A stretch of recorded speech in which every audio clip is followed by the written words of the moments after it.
मुंबईमध्ये रात्रभर मुसळधार पाऊस बरसतोय। साकीनाका परिसरामध्ये पाणी साचलेलं आहे। तर हे पाणी साचल्यानं वाहतुकीचा खोळंबा झालेला आहे। तर मुंबईमध्ये रात्रभर मुसळधार पाऊस बरसतोय, त्यामुळे साकीनाका परिसरामध्ये पाणी साचलेलं आहे। पाणी साचल्यानं वाहतुकीचा खोळंबा झालाय। ही दृश्य आपण पाहतोय साकीनाका इथली आहेत। अनेक वाहनं या पाण्यामध्ये बंद पडलेली आहेत।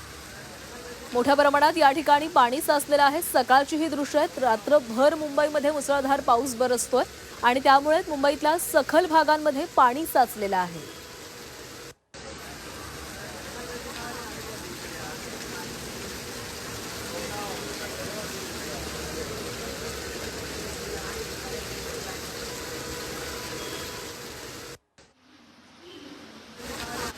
या मुसळधार पावसाचा फटका आता रेल्वे वाहतुकीला देखील बसताना पाहतोय। चुनाभट्टी रेल्वे स्थानकामधली ही दृश्य आहेत। रेल्वे रुळांवर पाणी आलेलं आहे, त्यामुळे आता याचा फटका रेल्वे वाहतुकीला बसणार आहे, प्रवासी वाहतुकीला बसणार आहे। त्यामुळे आता नेमकं पुढे या रेल्वे संदर्भात, रेल्वेच्या वाहतुकी संदर्भात, लोकल वाहतुकी संदर्भात काही अपडेट्स येतात का हे पाहावं लागणार आहे। सध्या तरी आपण चुनाभट्टी स्थानकावर ही दृश्य पाहतोय। रेल्वे रुळांवर पाणी साचायला सुरुवात झालेली आहे। मुंबईमध्ये रात्रभर सुरू असलेल्या पावसाचा फटका आता लोकल वाहतुकीलाही बसताना दिसतोय। चुनाभट्टी रेल्वे स्थानकावर रेल्वे रुळांपर्यंत पाणी आलेलं आहे। ही दृश्य आता दादरमधली पाहतोय। दादरमध्ये देखील रेल्वे रुळांवर पाणी आलेलं आहे, त्यामुळे मध्य रेल्वेची वाहतुकीवर याचा काही परिणाम होतोय का हे पाहावं लागणार आहे। दादर हे खरं तर महत्त्वाचं स्थानक मानलं जातं आणि या ठिकाणी मोठी गर्दी असते। आज सकाळची ही दृश्य पाहता या ठिकाणी वाहतुकीवर कशा पद्धतीने या पावसाचा परिणाम होतोय, वाहतूक खोळंबतीये का, वाहतूक विस्कळीत होतीये का हे पाहावं लागणार आहे। सध्याची दृश्य दादर रेल्वे स्थानकामधली आहे।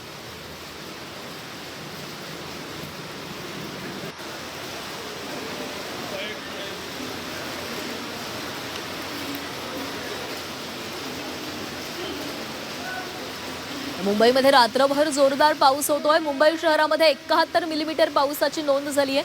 पूर्व उपनगरातही 71 मिलीमीटर, पश्चिम उपनगरामध्ये 99 मिलीमीटर पाऊस झालाय। रात्रभरात पावसानं जोरदार हजेरी लावलेली आहे। तर मुंबईमध्ये रात्रभर, मुंबईसह उपनगरात रात्रभर जोरदार पाऊस बरसतोय आणि त्यामुळेच मुंबईतल्या अनेक भागांमध्ये पाणी साचलेलं आहे। रस्त्यांवर पाणी आहे, रेल्वे रुळांवर पाणी आलेलं आहे, त्यामुळे रस्ते वाहतूक असेल आणि लोकल वाहतूक या सगळ्यांनाच या पावसाचा फटका बसलेला आहे। सकाळची दृश्य पाहतोय। रात्रभर पाऊस बरसतोय, त्यामुळे सकाळी या भागांमध्ये मोठ्या प्रमाणामध्ये पाणी साचलेलं दिसतंय। मुंबईसह उपनगरात पाणी झालेलं आहे। रेल्वे रुळांवर पाणी आल्यामुळे रेल्वे सेवा, लोकल सेवा काहीशी विस्कळीत होऊ शकते। अनेक जण रेल्वे स्थानकांमध्ये आहेत, लोकलची वाट पाहतायत, मात्र पावसाचा फटका आता लोकल वाहतुकीलाही बसताना दिसतोय। आणखी एक महत्त्वाची बातमी, रेल्वे वाहतुकीला पावसाचा फटका बसलेला आहे। रात्रभर झालेल्या पावसानं पश्चिम रेल्वे 15 मिनिटं उशिराने धावतीये, तर मध्य रेल्वेचाही लेट मार्क पाहायला मिळतोय। मध्य रेल्वे ही विस्कळीत झालेली आहे, रेल्वेची वाहतूक विस्कळीत झाली आहे। दादर रेल्वे स्टेशनमध्ये पाणी साचलेलं आहे। मुंबईसह उपनगरात जोरदार पाऊस पडतोय आणि याचे अपडेट घेणार आहोत। आमचे प्रतिनिधी विशाल वैद्य आपल्यासोबत आहेत। विशाल, मुंबई उपनगरात रात्रभर मुसळधार पाऊस बरसतोय आणि याचा परिणाम आता रेल्वे वाहतुकीला बसलाय। पश्चिम रेल्वेसह मध्य रेल्वे देखील विस्कळीत झाली आहे।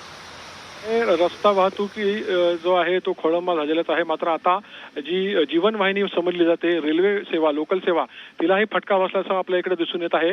जोरदार पाऊस झालेला आहे काल रात्रीपासून, त्याचा पश्चिम रेल्वेला खास करून फटका बसलेला आहे। माटुंगा रोड आणि दादर या रेल्वे स्थानकांवरती पाणी साचण्यामध्ये सुरुवात झालेला आहे आणि त्याचा फटका जो आहे हा लोकल वाहतुकीला झालेला आहे। मुंबईकडे येणारी जी वाहतूक आहे ते 15 ते 20 मिनिटं उशिराने सुरू आहे, तर मुंबईकडून जाणारी जी वाहतूक आहे ती सुद्धा 15 ते 20 मिनिटं उशिराने सुरू आहे। त्याचप्रमाणे जो सायन असेल भाग, कुर्ला भाग असेल, त्या ठिकाणी सुद्धा हलकसं पाणी साचल्यामुळे त्याचाही फटका जो आहे तो मध्य रेल्वेला बसलेला आहे। त्यामुळे आता या सकाळच्या सुमारास पश्चिम रेल्वे असेल किंवा मध्य रेल्वे असेल, या दोन्ही ठिकाणी जी आहे ती 15 ते 20 मिनिटं वाहतूक जी आहे, लोकल सेवा जी आहे ती उशिराने सुरू आहे। नक्कीच विशाल, धन्यवाद या अपडेटसाठी। तर आता ही दृश्य आपण कुर्लामधली पाहतोय। कुर्ला या ठिकाणी देखील, या परिसरात देखील मोठ्या प्रमाणात पाणी साचलेलं आहे।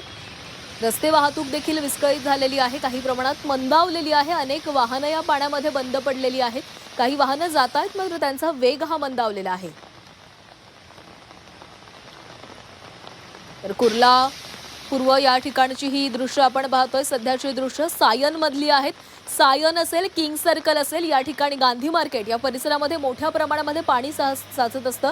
सध्याची ही लाईव्ह दृश्य आपण पाहतोय. या ठिकाणी मोठ्या प्रमाणात पाणी साचलंय. बेस्ट बस देखील या पाण्यामध्ये अडकलेली आहे. तरी दृश्य आपण पाहतोय सायन इथली सायन किंग सर्कल परिसर हा नेहमीच पाण्यानं भरत असतो. पाऊस पडला की या ठिकाणी पहिल्यांदा पाणी साचतं.